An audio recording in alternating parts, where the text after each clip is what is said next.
قدرمانو دوستانو ستړي مشئ زه غوټۍ یم هرکلی مو کوم چې د ډیجیټل چین پروګرام ګورئ د مارچ میاشت پیل شوی او د چین د دوو مجلسونو سږنۍ عمومي غونډې به هم ډېر ژر پرانیستل شي آیا تاسو د چین د دوو مجلسونو بشپړ نومونه پیژنئ او په اړه یې معلومات لرئ دغه دوه مجلسونه د چین په سیاست کې څه ارزښت لري زه به په ننني پروګرام کې د ګڼو شمیرو له مخې دغه پوښتنې ځواب کړم لیانګ په چیني ژبه د دوه شمیرې تلفظ دی لیانګ خوی یعنی دوه مجلسونه د چین د ملي ولسي کانګریس او د چین د ولسي سیاسي مشورتي کنفرانس لنډ نوم دی هر کال یو ځل د دغو دوو مجلسونو کلنۍ عمومي غونډې ترسره کیږي او د یوې دورې کاري موده یې 15 کاله ده د چین د ملي ولسي کانګریس استازي د دغو دوو مجلسونو د ترسره کیدو پر مهال له قانون سره سم خپلې وظیفې ترسره کوي او د ولسي سیاسي مشورتي کنفرانس د ملي کمیټې غړي په سیاست کې مشورې کوي د چین د ملي ولسي کانګریس استازي او د ولسي سیاسي مشورتي کنفرانس د ملي کمیټې غړي د چین له بېلابېلو سیمو ساحو او قومونو څخه انتخاب شوی او د ټولو ولسونو استازیتوب کوي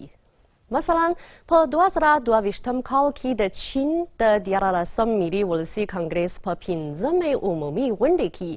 2951 استازي د هیواد د 14 ولایتونو ولسي ازادي بخښونکي اردو او وسلوالو پولیسو په استازیتوب راغونډ شوي وو چې پکې 214 یې ښځې وي او د ښځو دغه شمیر په عمومي شمیر کې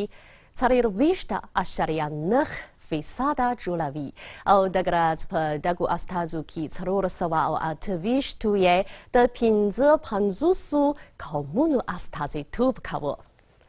د چین د دوو مجلسونو استازي او غړي د دولت د پرمختګ او د خلکو د ژوند په بېلابېلو برخو کې د خلکو وړاندیزونه او مشورې راغونډوي او بیا یادو غونډو ته وړاندې کوي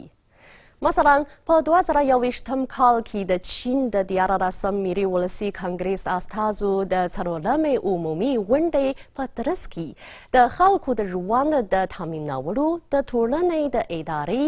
عصري اقتصاد او چاپیریال ساتنې په شمول ګڼو برخو کې 403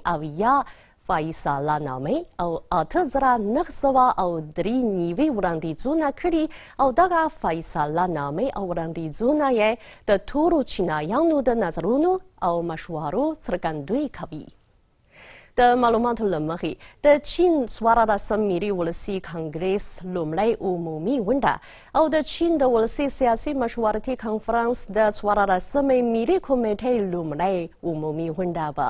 په جلا جلا توګه د روان کال د مارچ په 15مه نیټه او 4مه نیټه پرانیستل شي د دغو دوو مجلسونو استازي او غړي به په هماغه وخت بیجینګ کې راغونډ شي او په جدي توګه به خپلې وظیفې ترسره کړي دوی به د دولت او ټولنې د پرمختګ په بهیر کې پر یو لړ مهمو مسالو سره مشورې وکړي او عمومي غونډو ته به وړاندیزونه وکړي دا په چین کې د ټول بهیر ډیموکراسي یوه ښه نمونه ده قدرمانو دوستانو د ډیجیټل چین نننی پروګرام په همدې ځای پای ته ورسید ستاسو له پاملرنې څخه مننه کوم خدای پامان